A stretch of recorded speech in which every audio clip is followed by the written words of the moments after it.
ஆண்டவன் சொல்றான், அருணாச்சலம் முடிக்கிறான்.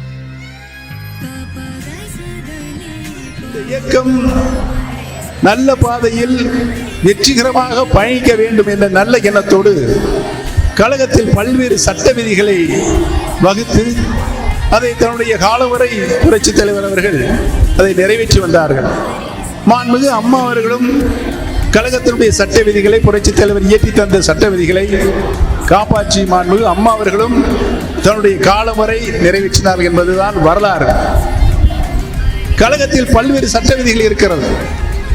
அந்த சட்ட விதிகள் எல்லாம் காலத்திற்கு தந்தால் பெரிய மாறுதலோ திருத்தமோ செய்து கொள்ளலாம் என்று வழிவகையும் புரட்சித் தலைவர்கள் ஏற்படுத்தினார்கள். ஆரம்பிக்கலாங்களா?